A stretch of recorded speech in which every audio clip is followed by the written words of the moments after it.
señor Smith ocurrió durante mi guardia el sábado a la madrugada. Así que bueno, iniciamos el trabajo a partir de las 5:30 de la madrugada, conjuntamente con personal de criminalística y de la comisaría séptima. Bueno, había bastantes elementos característicos que había que relevar. Posteriormente al levantamiento de la escena se tomó la entrevista de una serie de personas que eran compañeros, remiseros que estaban en el lugar del hecho cuando él había salido desde la remisería. Así que nos informaron que era probable que existiera una cámara de seguridad en la remisería. Entonces, bueno, también fuimos a buscar esos elementos a las 7 de la mañana una vez relevada la escena.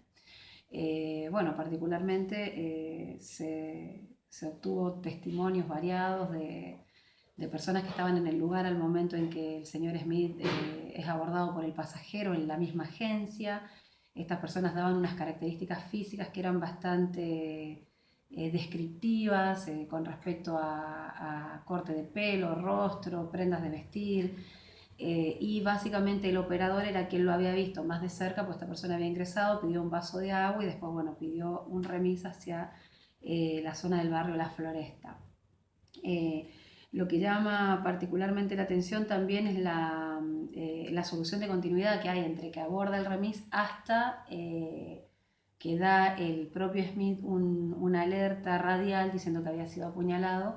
Esto es más o menos o aproximadamente 10 minutos después desde que toma en la agencia el remis. Hasta ese momento teníamos los testimonios de los remiseros, se hizo una recorrida fotográfica, porque no teníamos nombres, datos, no había ningún elemento que nos permitiera conocer para ese momento la identidad del posible agresor. Así que se fue con el operador y se efectuó una recorrida fotográfica en la que yo estuve presente y bueno, el operador era muy claro porque lo había visto muy de cerca, entonces dijo, bueno, dentro de la recorrida él reconoce en un 100% a Miguel Ángel Sotelo.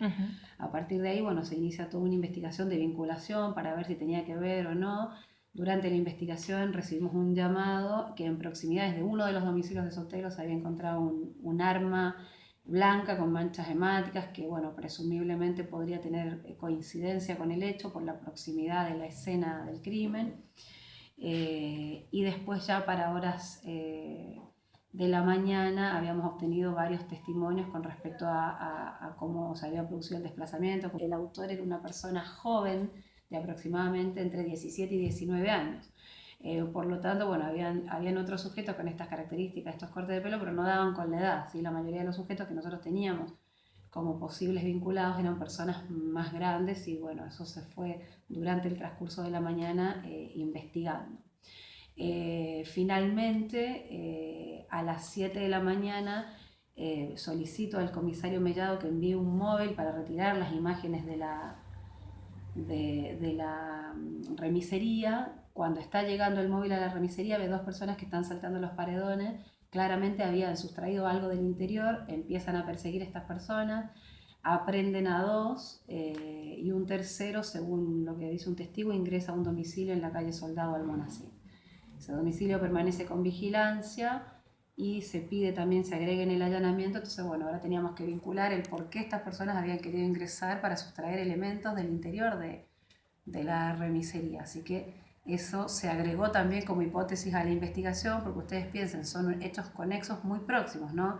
La averiguación de un homicidio y que justamente en una remisería donde no hay elementos que uno podría decir de interés, quizá ingresan justamente estas dos personas. Son 3 personas detenidas. Claro, tendríamos al autor del homicidio, que es Miguel Ángel Sotelo, y a las dos personas que ingresaron para sustraer las cámaras, que fueron aprehendidas en flagrancia por el patrullero que iba a retirar esas cámaras a la remisería. Bueno, con estos elementos se inicia ahora, digamos, en ese momento una investigación un poco más detallada. Nos dice el personal policial que por suerte habían roto y sustraído las cámaras, pero que no se habían llevado el DVR, que era el que contenía las imágenes y que estaba en otro sector de la remisería. Eso se pudo bajar o sacarme por un técnico que tenía la remisería, que era una persona de su confianza. Así que bueno, para después de pasado el mediodía, más o menos aproximadamente a las 12, pudimos obtener ese DVR y se analizó lo más rápido que se pudo las personas de la brigada que hacen estos análisis de imágenes. Y bueno, y en esas imágenes ya pudimos corroborar nuestra teoría del caso inicial, esta hipótesis de que justamente quien ingresa y toma a las 4:08 el remis era efectivamente Sotelo, que se lo ve claramente, o sea, la imagen es muy nítida, es una imagen que permitió establecer efectivamente su identidad, prendas de vestir, características físicas, todas estas que ya habían dado los testigos. En la remisería era retirar la cámara que había filmado el sujeto que pidió el remis arriba de el mostrador del operador. Se lo capta en las cámaras también. Eran justamente estas personas que nosotros teníamos detenidas por el robo en el interior de la remisería. Entonces, bueno, ahí se inicia, digamos, una investigación más amplia. Procedemos a allanar los domicilios de Sotelo y el domicilio donde estas personas se querían ocultar. En ese domicilio donde se querían ocultar y habían elementos que dieron positivo a la investigación, elementos del autor del homicidio.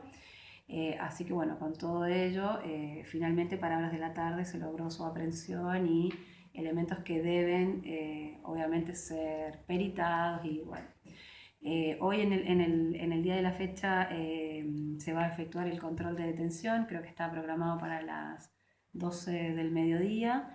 El control de detención lo va a realizar el doctor Iturrasco, que es el fiscal que se encuentra hoy ya de turno, porque tenemos turnos de guardia, así que el doctor Iturrasco va a ir ya con toda la elaboración del control. ¿No se descarta el móvil del robo? En realidad, en este momento de la investigación, al ser, digamos, al encontrarnos en los albores de la investigación, no se descarta ningún móvil. O sea, estamos en una etapa de investigación que es muy importante, por lo tanto no podemos descartar. Si bien es cierto que nosotros como Ministerio Público Fiscal tenemos que construir una teoría del caso y una plataforma fáctica, ya sea respecto de si es un homicidio en ocasión de robo o si es un homicidio, creo que con el avance de la investigación y de todos estos indicios unívocos y de testigos que llamaron para alertar que en la zona alta había una persona que había sido abordada, nos va a poder permitir, digamos, ir armando una hipótesis lo más cercana posible a lo que ocurrió.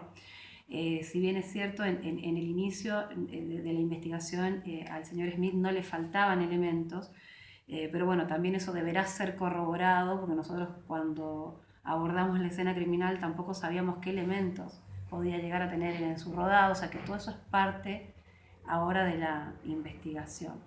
Lo que había trascendido es que tuvieron una discusión previa. Esto igual de ninguna manera no se puede corroborar.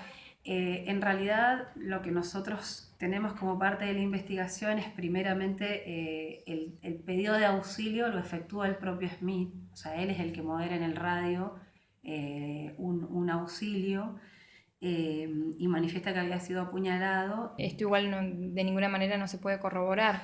En realidad, lo que nosotros tenemos como parte de la investigación es primeramente el pedido de auxilio lo efectúa el propio Smith, o sea, él es el que modera en el radio un auxilio y manifiesta que había sido apuñalado y bueno, hay que entrevistar también a las personas que fueron a darle ayuda en los primeros momentos, porque los que van hacia el lugar para prestarle ayuda son sus compañeros. Entonces hay que analizar qué de lo poco que él pudo decir está en estas entrevistas de sus compañeros. También hay una entrevista que es fundamental, que es la del operador de la remisería, porque lo que nos explicaba el operador es que ellos tienen un protocolo de seguridad.